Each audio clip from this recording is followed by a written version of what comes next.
Bismillah, Assalamualaikum warahmatullahi wabarakatuh. Waalaikumsalam warahmatullahi wabarakatuh. Alhamdulillahirabbil alamin wa bihi nasta'in wa ala umuri dunya waddin wa ala alihi wa ashabi ajmain amma ba'd. Segala puji hanya milik Allah Subhanahu wa taala, salawat serta salam. Marilah kita curah limpahkan kepada junjungan kita yakni Nabi Muhammad sallallahu alaihi wasallam. Tak lupa Allahumma kepada sholli wa sallim. keluarganya, sahabatnya, tabi'in, tabi'ut tabi'in, dan insya Allah sampai kepada kita selaku pengikut jejak langkahnya sampai yaumil akhir. Amin ya Allah ya Rabbal alamin. Amin, amin. Masyarul muslimin rahimakumullah, ibu, bapak, warga Muhammadiyah dimanapun berada. Alhamdulillah pada kesempatan kali ini kita sama-sama masih diberikan kesempatan untuk senantiasa belajar bersama, juga kesehatan untuk dapat belajar bersama juga di kajian Sabtu malam Himpunan Putusan Tarjih Muhammadiyah. Sebagaimana kita ketahui bahwasanya ini merupakan agenda rutin yang insya Allah akan terus diagendakan setiap Sabtu malam. Ya, Dan telah hadir bersama kita juga Ustadz Jati Sarwo Edi yang akan mengisi terkait dengan kajian Sabtu malam Himpunan Putusan Tarjih Muhammadiyah pada kesempatan kali ini. Assalamualaikum Ustaz. Waalaikumsalam warahmatullahi wabarakatuh. Bagaimana kabarnya Ustaz? Sehat? Alhamdulillah sehat walafiat. Eh, Warga Muhammadiyah, Ibu Bapak semuanya, eh, hari ini ada musibah bahwasanya putri dari Ustadz Jati lagi sakit, dirawat di rumah sakit.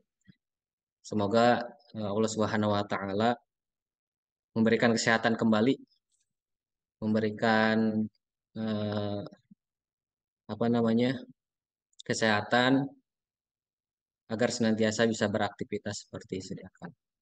Amin, amin ya Allah ya Rabbal alamin. Untuk keadaannya, Ustaz sekarang sudah baikan. Ya, alhamdulillah.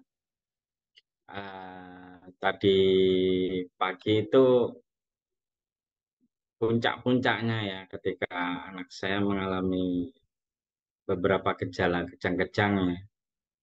Nggak tahu apa penyebabnya karena apa otak bagian ke belakangnya terbentur ke lantai apa gimana ya kurang tahu ini masih didiagnosa oleh tim dokter ya itu jadi masih nunggu hasil dari diagnosa eh, tim medis. Nah jadi itu puncaknya tadi siang sekitar jam 10 ya sekitar jam 10-an gitu. Itu puncak-puncaknya kemudian alhamdulillah sama dokter langsung ditindaklanjuti. Kemudian sampai sekarang alhamdulillah anak saya udah seger, sudah pengen jalan sana sini. Ya, mohon doanya semoga anak saya selalu dalam kondisi sehat walafiat, senantiasa dijaga dan dilindungi Allah Subhanahu. Amin, amin ya Allah, amin. Doa terbaik untuk putrinya Ustaz. Semoga Iya, sehat. amin amin. Masyarul muslimin, warga Muhammadiyah dimanapun berada. Sebagaimana kita telah kaji dari minggu-minggu sebelumnya terkait putusan tarjih Muhammadiyah ini. Oleh karena itu, marilah kita dengarkan bersama, saksikan bersama kajian yang selanjutnya yang akan dibawakan oleh Ustadz Jati Sarwaidi. Dipersilahkan. Iya, bismillah. Assalamualaikum warahmatullahi wabarakatuh. Waalaikumsalam. Alhamdulillah, Alhamdulillahi Rabbil Alamin. Wa bihi nasta'inu ala umurid dunya waddin. Wassalatu wassalamu ala nabiyyina wa maulana Muhammadin wa ala alihi wa ashabihi ajmain amma ba'du. Di malam hari yang penuh rahmat, nikmat dan berkah ini, kita masih bisa melanjutkan kata sama kajian tarjih Sabtu malam yang biasanya saya mesti hadir ke studio TV Muhammadiyah Bandung di belakang Rumah Sakit Muhammadiyah Bandung. Namun ya kali ini karena saya atau keluarga saya sedang diuji oleh Allah. Allah sedang menguji saya dan istri saya melalui anak saya dengan sebuah ujian. Maka pada kesempatan kali ini pengajian berjalan melalui Zoom meeting. Dan ini pun merupakan siaran tunda. Hadirin yang dirahmati dan diberkahi oleh Allah, mohon maklumnya. Ma'asyiral muslimin, rahimakumullah. Bapak-bapak, ibu-ibu, mbak-mbak, mas-mas, adik-adik, dan seluruh simpatisan warga Muhammadiyah yang berbahagia. Pada pertemuan yang lalu, saya telah menyampaikan mengenai mandi junub atau mandi jinabat atau mandi wajib atau mandi besar. Jadi mandi junub atau jinabat itu namanya banyak ya, tidak hanya mandi wajib, tidak hanya mandi jinabat, tidak hanya mandi besar ya, gitu.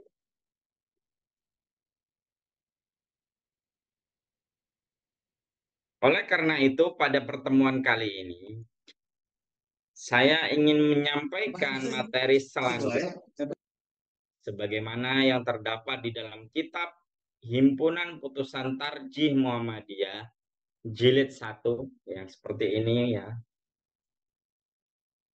Halaman 50 ini keterangannya sampai halaman 52. Ini dasarnya ya. Dasarnya nomor 52.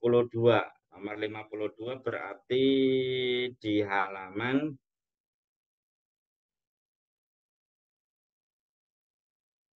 70 ya. Baiklah, ma'asyiral muslimin rahimakumullah.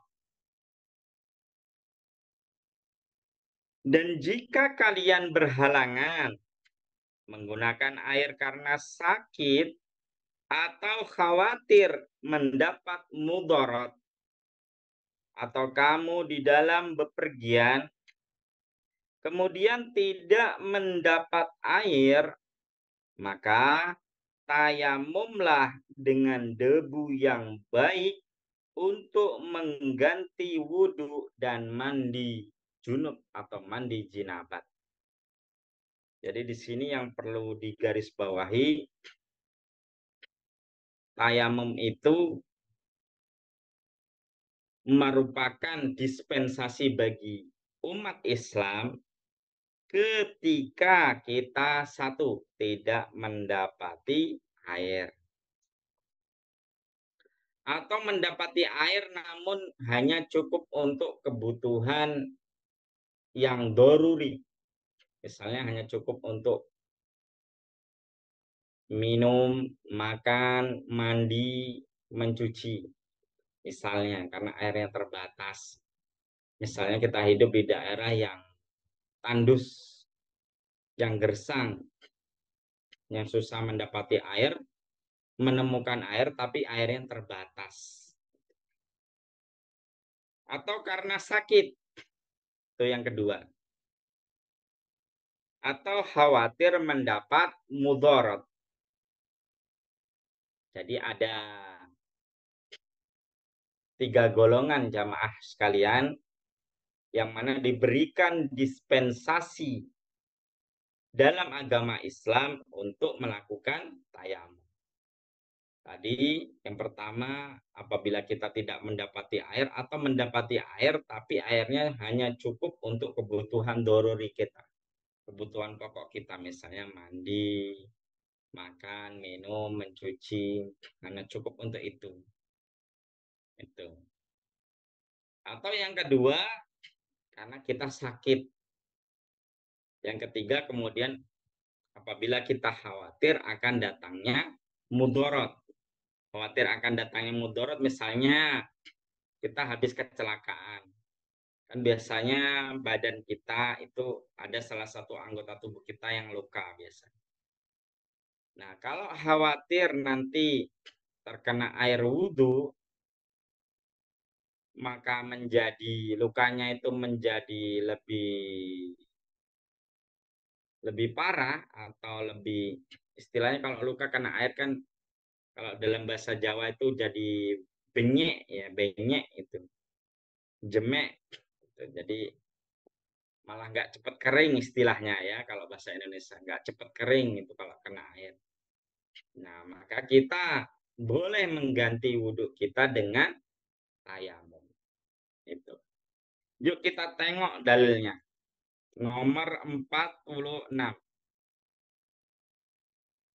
Bagi jamaah sekalian yang memiliki kitab himpunan putusan tarjih Muhammadiyah, silakan dilihat di nomor 46 halaman 68. Menurut hadis Amr bin As bahwa sesungguhnya tatkala dia diutus ke medan perang Zatus Salasil, ia berkata, aku mimpi mengeluarkan air mani pada suatu malam yang amat dingin.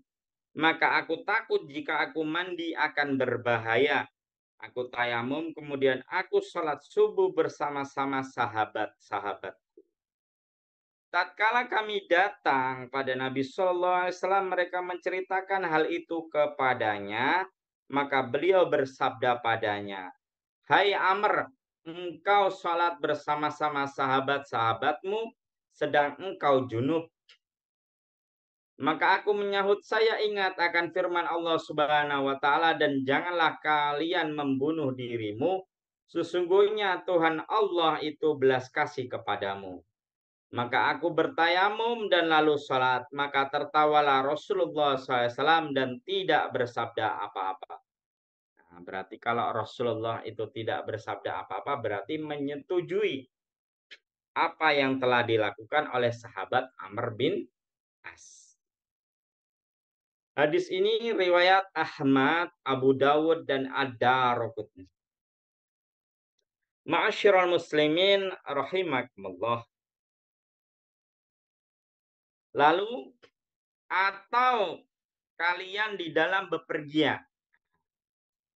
Berarti kalau kita dalam kondisi musafir, kita diberikan dispensasi dalam agama kita untuk bertayamum. Kemudian tidak mendapat air, maka tayamumlah dengan debu yang baik untuk mengganti wudhu dan mandi. Nah, jadi kalau kita tadi tidak mendapati air atau mendapati air tapi hanya cukup untuk kebutuhan doruri kita. Yang kedua, apabila kita dalam kondisi sakit. Yang ketiga, apabila kita khawatir akan tertimpa mudarat. Yang keempat, apabila kita dalam kondisi musafir, maka di dalam agama kita, agama Islam, Allah berikan dispensasi secara khusus bagi kita, bagi 4 golongan tadi yang telah saya sebut. Untuk apa? Untuk mengganti berwudu dengan tayamum. Untuk mengganti mandi jinabat atau mandi junub dengan Ma'asyiral muslimin, warga Muhammadiyah dan simpatisan warga Muhammadiyah yang berbahagia. Mari kita tengok dalil nomor 47. Biar lebih meyakinkan. Apa yang disampaikan Ustadz itu ada dalilnya. Jadi saya ini menyampaikan ini bukan karangan saya, Bapak-bapak, Ibu-ibu sekalian. Jadi ini adalah apa yang sudah diputuskan oleh Majelis Tarjih dan Tajdid dan sudah diketok palu oleh pimpinan pusat Muhammadiyah. Menurut ayat tersebut dalam pendahuluan, sedang kalian tidak mendapatkan air, maka bertayamumlah kamu dengan debu yang suci. Dan menurut hadis Jabir yang berkata, kami sedang dalam bepergian lalu seseorang dari kami terkena batu sehingga melukai kepalanya.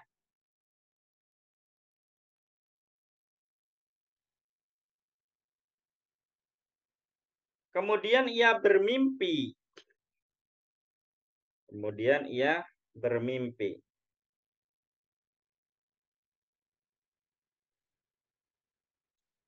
ia bermimpi mengeluarkan air mani. Maka ia bertanya kepada teman-temannya, apakah kalian berpendapat bahwa aku mendapat kemurahan bertayamum? Dijawab oleh mereka, kami tidak berpendapat bahwa kalian mendapat kemurahan. Sedang kalian kuasa memakai air, maka mandilah ia lalu meninggal dunia. Tatkala kami datang kepada Nabi Muhammad SAW, kami kabarkan yang demikian itu, maka bersabda Nabi SAW, mereka membunuh dia, dikutuk Allah mereka. Mengapa mereka tidak bertanya, sedang mereka tidak mengerti, kata Rasulullah SAW. Obat untuk kebodohan adalah bertanya. Sesungguhnya cukup baginya bertayamum. Hadis riwayat Abu Dawud dan Ad-Darimi. Hadirin yang dirahmati dan diberkahi oleh Allah. Berdasarkan hadis riwayat Abu Dawud dan Ad-Darimi ini, di sini ada sebuah gambaran kisah. Yakni ada seorang yang sedang dia terluka kepalanya ya karena terkena batu. Lalu kemudian ia bermimpi alias mengeluarkan air mani. Lalu bertanya kepada teman-temannya, apakah kalian berpendapat bahwa aku mendapat kemurahan bertayamum? Bertanya seperti itu ke teman. Lalu jawaban temannya, kami tidak berpendapat bahwa kamu mendapatkan kemurahan sedang kamu kuasa memakai air. Kata jawaban temannya, ya ini sesama sahabat ya. Jawabannya, ya kamu kan ada air, kok kamu mau tayamum? Seperti itu istilah. Maka kemudian mandilah orang yang sedang terluka tadi. Jadi kepalanya terluka, terkena lemparan batu.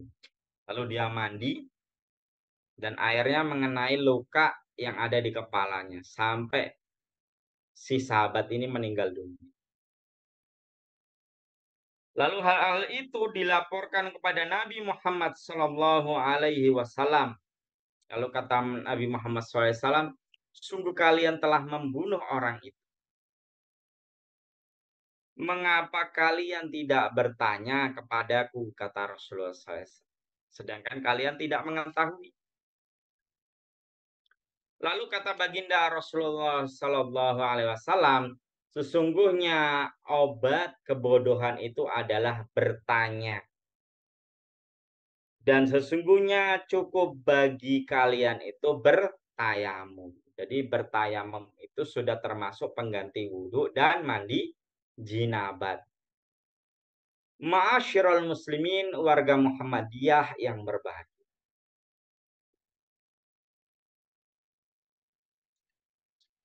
Mari kita lanjut. Lalu sekarang kita akan mempraktekkan tata cara bertayamum. Tentunya tata cara bertayamum ini hampir mirip seperti berwudu. Ya, Tapi ada bagian-bagian anggota tubuh yang memang tidak diusap. Ya, tidak sama persis dengan praktek berwudu. Namun dalil utama mengenai tayamum ini sama dengan dalil berwudu, yakni Quran surat Al-Maidah surat ke-5 ayat 6. Jadi pertama, tentunya sebelum kita bertayamum hendaknya niat ikhlas karena Allah Subhanahu.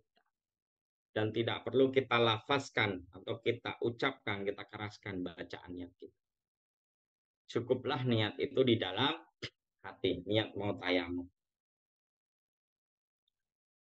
Setelah itu, maka kemudian ya tentunya jangan lupa membaca Bismillahirrahmanirrahim sebagaimana wudhu.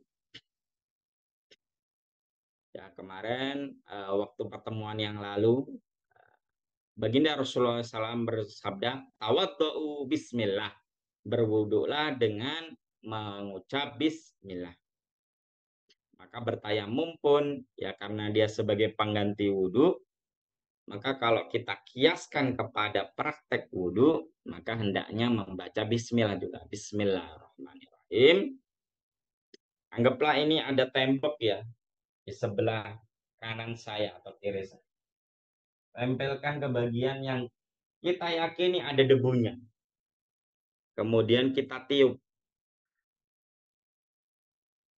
Kemudian setelah itu kita usapkan ke wajah kita. Ya, kata-kata saya ini usap. Berarti musap itu berbeda dengan membasuh dengan mencuci. Berarti cukup diusap saja. Tidak perlu wajah kita semuanya terkena debu. Jangan kemudian karena mengkiaskan kepada wudhu, ambil debu, gosok-gosok semuanya, sampai mata pun dikucek. Nah, itu praktek yang keliru. Jadi cukup diusap begitu saja. Ustadz, bagaimana kalau misalnya nggak ditiup debunya, tapi istilahnya kalau orang Jawa dulu ngajarin kita itu seperti ini kan Ustadz. Ditipiskan debunya dengan dipukul-pukulkan tangan kanan dan kiri. Ya tentunya dalam praktek wudhu atau toharoh, praktek tayamum juga tentunya harus berdasarkan dalil dan nas-nas yang al-maqbulah. Itu kalau tidak ada contohnya dari Nabi, tentu jangan kita lakukan. Jadi cukup dengan ditiup untuk menipiskan kadar debu yang kita ambil tadi. Kemudian diusap di wajah. Lalu dilanjutkan ke tangan sebelah kanan sampai pergelangan saja, nggak sampai ke siku. Karena di dalam Quran surat Al-Maidah surat ke-5 ayat 6 itu tidak ada keterangan sampai ke siku. Kalau berwudu ya ada keterangannya sampai ke siku. Dan cukup punggung tangannya saja. Kemudian yang sebelah kanan ya, kemudian punggung tangannya saja yang sebelah kiri. Ustadz, telapak tangannya termasuk enggak? Iya termasuk. Kan ketika saya gosok seperti ini, kemudian saya gosok seperti ini, otomatis punggung dan telapak tangan juga terusap. Kalau mau double boleh seret seperti ini. Sebelah kiri seret. Berapa kali usapan Ustadz? Ya tentunya sekali usapan. Tidak seperti berwudu, bisa sekali, bisa 2 kali, bisa 3 kali. Kalau berwudu lebih utama 3 kali. Tapi kalau tayamum itu hanya sekali usapan. Tidak ada 2 kali, tidak ada 3 kali, dan seterusnya usapan. Atau bisa, misalnya kita pisah. Kita ambil debu, kita tiup, kemudian kita usap wajah kita. Kemudian kita ambil debu lagi. Kita tiup, kemudian baru tangan. Kedua tangan kita. seperti itu. Bisa dipisah. Namun memang berdasarkan dalil-dalil yang sahih yang memang diajarkan baginda Rasulullah SAW itu digabung ya. Jadi yang tadi saya contohkan ditiup ya ke wajah dulu ya, mohon maaf ya, ke wajah dulu, kemudian langsung ke punggung tangan sebelah kanan, lalu punggung tangan sebelah kiri. Selesai. Seperti itu. Nah, ini adalah tata cara bertayam. Nah, Ustaz, apakah ada doa setelah bertayamum? Ya, tentunya kalau berdasarkan petunjuk baginda Rasulullah Shallallahu Alaihi Wasallam, ya saya belum menemukan doanya. Tapi kalau misalnya kita mau mengkiaskan ke wudhu, ya silakan pakai doa setelah berwudhu. Asyhadu alla ilaha illallah wahdahu la syarikalah wa asyhadu anna Muhammadan abduhu wa rasuluh. Namun sampai saat ini jamaah sekalian perlu kita ketahui, saya belum menemukan dalilnya. Ya, doa setelah bertayamum. Tapi kalau kita mau mengkiaskan ke wudhu, doa setelah wudhu, ya silakan. Sah-sah saja karena tayamum itu adalah pengganti berwudhu. Sebagaimana sabda baginda Rasulullah SAW yang tadi telah saya kemukakan. Ma'asyiral muslimin yang dirahmati dan diberkahi oleh Allah. Jadi begitu ringkas singkat mengenai praktek tayamum. Yang mana kalau kita sedang musafir, bepergian, itu sangat-sangat mudah untuk melakukan. Kalau mau nyari debu, jamaah sekalian nggak usah bingung. Di tempat duduk yang kita duduki itu sebenarnya sudah ada debu. Di kursi yang diduduki teman kita yang di depan kita, yang duduk di depan kita itu juga ada debu. Di kaca juga ada kebunya, kaca bus atau mobil. Di korden juga ada debunya.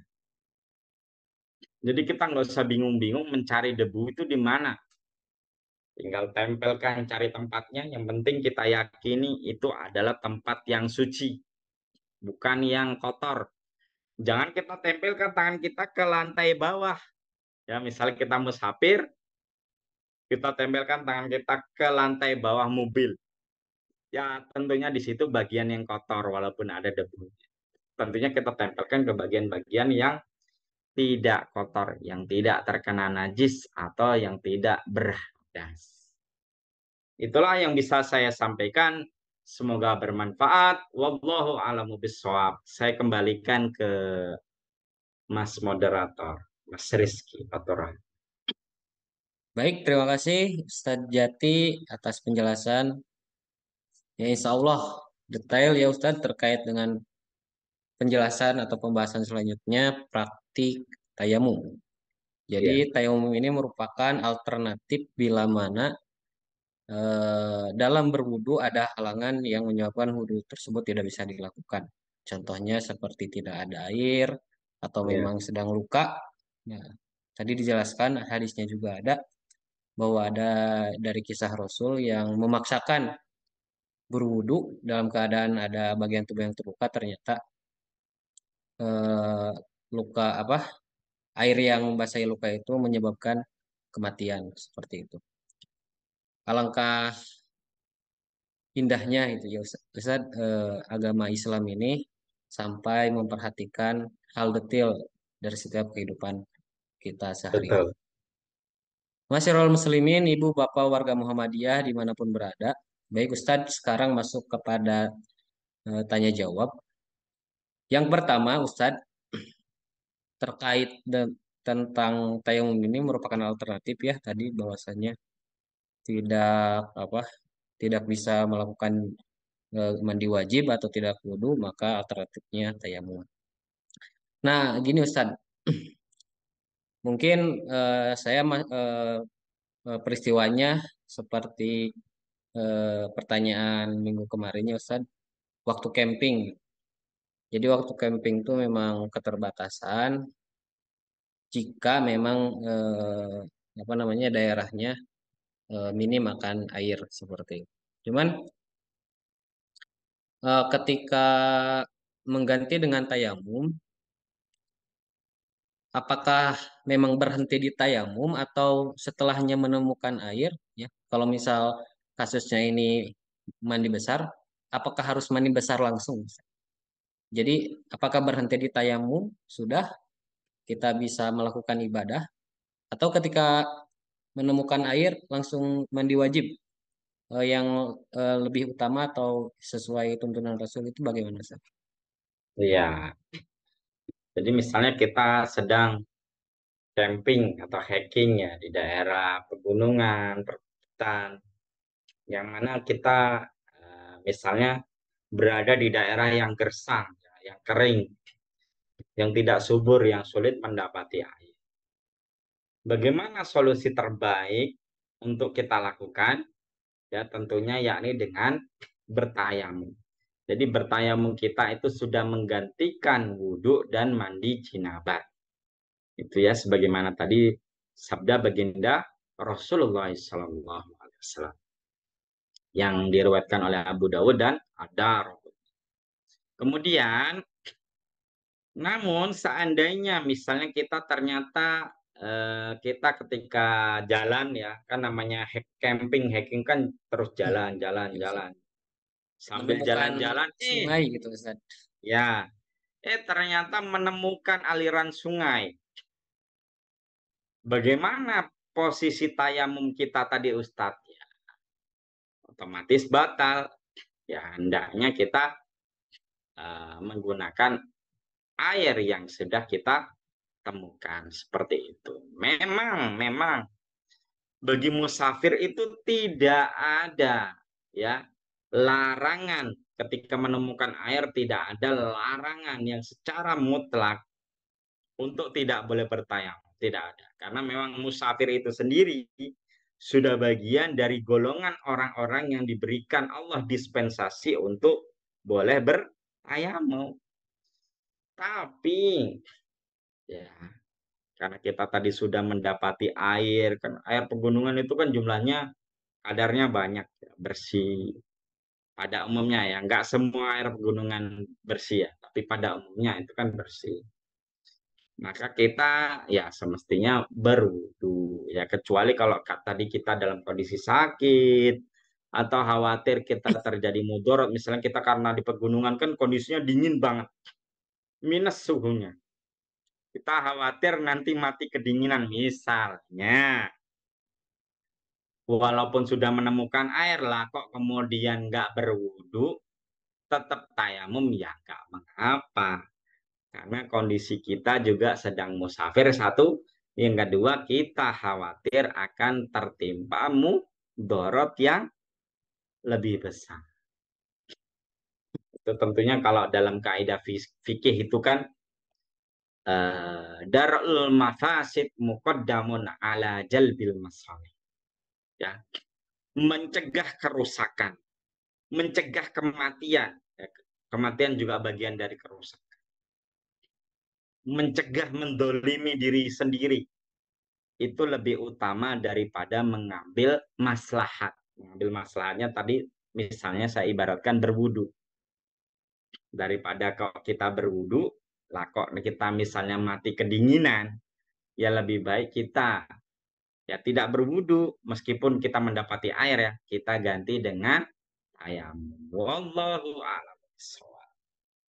Baik, Ustaz, tadi disinggung sedikit ketika menemukan sumber air atau sungai dan sebagainya itu langsung melakukan wudhu atau mandi wajib, ya, Ustaz. Apakah ibadah sebelumnya yang dilakukan dengan tayamum itu harus diulang atau bagaimana, Ustaz?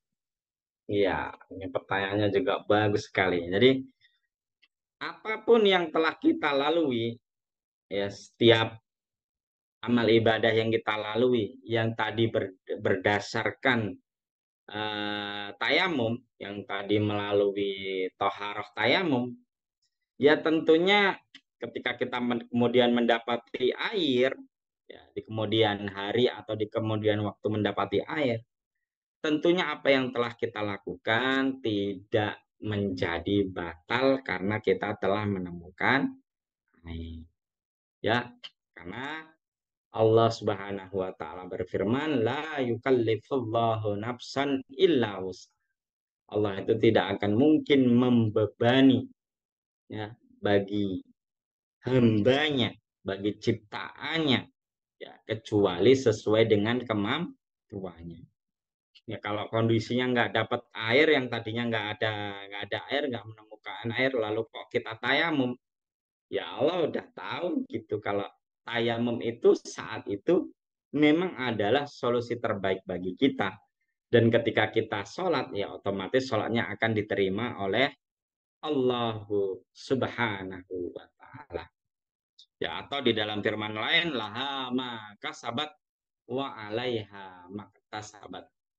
Rabbana la tu'akhidna in nasina au akhta. Dan seterusnya al-ayat. Jadi ya setiap manusia akan mendapatkan ganjaran, mendapatkan pahala sesuai dengan apa yang ia telah lakukan. Tadi sudah sholat, pakai tayamum sebelum mendapati air. Ya otomatis ya dapat pahala sholat. Meskipun di kemudian waktu lah kok mendapati ya. Wallahu a'lam. Baik, terima kasih Ustadz atas jawabannya. Alhamdulillah mencerahkan. Kemudian lanjut ke pertanyaan yang kedua Ustadz. Jadi musafir itu memiliki apa namanya banyak kemudahan ya Ustadz. Dispensasi dari Allah Subhanahu Wa Taala ketika mengerjakan suatu kewajiban. Untuk musafir itu sendiri secara spesifik Ustadz, standar perjalanannya sejauh apa sih? Soalnya Iya, kan safaro tuh ya perjalanan. Artinya dekat jauh juga perjalanan namanya. Cuman iya. ketika musafir ini diberikan dispensasi itu sih jauh apa? Seperti itu, Ustaz. Secara spesifik atau bagaimana, Ustaz? Ya, sebenarnya ini sudah saya jawab ya di pertemuan-pertemuan sebelumnya, di kajian yang episode ketiga atau keempat ya. Namun tidak salah kalau saya ingin menegaskan kembali bahwasanya saat Munas, Musyawarah Nasional Majelis Tarjih dan Tajdid Pimpinan Pusat Muhammadiyah di Makassar, Sulawesi Selatan, di situ telah diputuskan sebuah keputusan mengenai sholat jamak dan qashar. Adapun salah satu keputusan di dalam Munas Tarjih itu yakni memutuskan mengenai jarak tempuh musafir itu. Jarak tempuh minimalnya itu berapa sih? Nah, di dalam Munas itu diputuskan sekitar kurang lebih 10 kilo. 10 kilo lebih sedikit. Kemudian di situ dicantumkan, dikutipkan dalil. Ya.